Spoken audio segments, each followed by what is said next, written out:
Hello. You join us in a Fiat Panda 4x4 that I've just bought.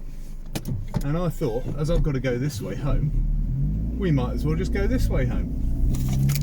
So we're in Arreton, it's the Isle of Wight, it's August, we had an awful lot of rain, and this is a byway that goes from Arreton over St George's Down and into Newport. So I thought it seems only fair, having bought this little Tiddler 4x4 recently, to give it a little bit of a treat and see how it goes. So it's a 1.2 petrol, which is super torquey down low. I mean, obviously it's really low geared, but it loves to lug. We're sitting in second at the moment. This is a gentle incline. You can see it's a bit rough, and we're just pottering up here. Welcome to a 4x4 Panda. We're going to see how it copes with this. It's very noisy at the moment in terms of bushes and also prop shaft bush, I think, in the middle. So there's a lot of clattering and banging, but you know, we can deal with that in due course. What's it got tyres wise? It's sitting on winter covers, 3 out of 4 tyres, 14 inch, and that's fine. Yeah, why have we bought it?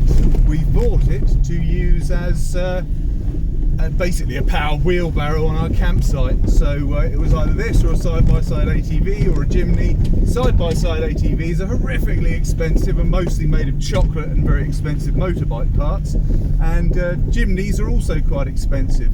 So I figured, having spoken to a friend of mine who's an AA man who said, I've only seen those twice and one of them was a flat battery, that probably this was a reasonably safe bet. So I went to Worthing, collected it at the weekend, and now I've just done a tip run in it because, well, it's that kind of vehicle. So we're just going to potter up here, have a look, see how it does. I'll be honest, in second at the moment, it's doing a cracking job. So yeah, all good. Last vehicle I bought up here, actually down here in the opposite direction, was a T5 Transporter 4Motion, which I had for a while. This obviously is a lot smaller, which is fantastic because it means I've got a lot more choice of line, and also I'm not worried that I'm going to take the awning off the side of it. That was always a bit of a concern. So I think the 4x4 Panda is a really interesting bit of kit. It's really simple, so as far as I can make out, it's fixed output from the gearbox, 50-50 drive front to rear, and then it has a viscous coupling at the back, which is something I've had quite a lot of experience with, and I'm curious to see how it works here, and at the moment it just seems to be doing it. I love viscous couplings because they're a lovely analog device, and they just transmit power as and when you need it. The challenge with them is quite often as they get warm, they'll start to slip or they'll go tight. At the moment I'm erring on the side of this being either okay or going a bit tight. This thing's done 109,000 miles, so reasonably well in, and I think it's tighter more than looser. So we're happy about that because loose means no drive, tight means a bit of scrubbing, and then at some point it'll probably go loose. So yeah. But what track are we on? It's a byway open to all traffic. The Isle of Wight has quite a lot of these. This is one of the longer ones, and it goes up over this down. Cracking views off it, and it's only open from, I think, 1st of April to 30th of September. That's the same for all other byways on the Isle of Wight. They're closed in the winter to stop erosion, which makes sense. It's a bit of a pain, but it's something we have to live with if we want access to be preserved. So, you know, I'm going to go along with that. I'm comfortable with it. It's kind of okay. It's a thing. No idea what that is. Yes, I do. That is the building ahead of us. It's not something I've seen up here before. It's Island Aggregates or someone, and I'm guessing it's a concrete plant or something else. Bit of flooding here, absolutely no trouble at all. Panda's lapping it up, and it just feels super sure-footed. And do you know what? I may be speaking too soon. I might not. It might be just fine. I don't think we've grounded out once, which is lovely. And it's just pottering along. And we're in yeah, we're in third. I said this is quite low geared. Although on the way back from Worthing, it sat at an indicated just over 70, very, very happily. A little bit revvy, but it's one of those vehicles which is just joyous to drive because it's small, it's simple, it's easy to punt about, you can pick your lines, squeak through little gaps in traffic, and I have to say, as I was preserving the momentum, pottering around Chichester on the way back, I did let out an involuntary, "This is hilarious," because it really is hilarious. It's just a joy to drive, which is saying something for someone that's allegedly the slowest new vehicle you could buy when it was on sale. I don't care. It's a mega little thing, especially for the Isle of Wight, where the roads aren't very fast, so you're just fine for something like this round here.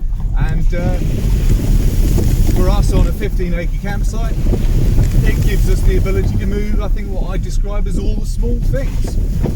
We can pop them in the back, the seats are down, there's plenty of space, and we get to move stuff around really easily. And because it's so light, it's under a ton, always nice to know, 950 kilos there or thereabouts. And yeah, it should mean that with some slightly more aggressive tyres on it, we should be pretty much able to get around the site 365 days a year and not worry about burying it anywhere. So all to the power of goodness. Right, we're up quite high on top of the downs now, going around the back of whatever that building is, and just pottering through some fairly well flooded out lanes, but happy days, no worries at all. It's I love it. It's great. I think it'll be even better when I've replaced some bushes, probably done the prop shaft. I notice there's a middle bearing, which is always the weakness in this sort of vehicle, with the transverse engine, the fixed output, and then the shaft that goes front to back. There's always a bearing in the middle to support it, and they're generally encased in rubber, and it's normally the rubber that perishes rather than the bearing.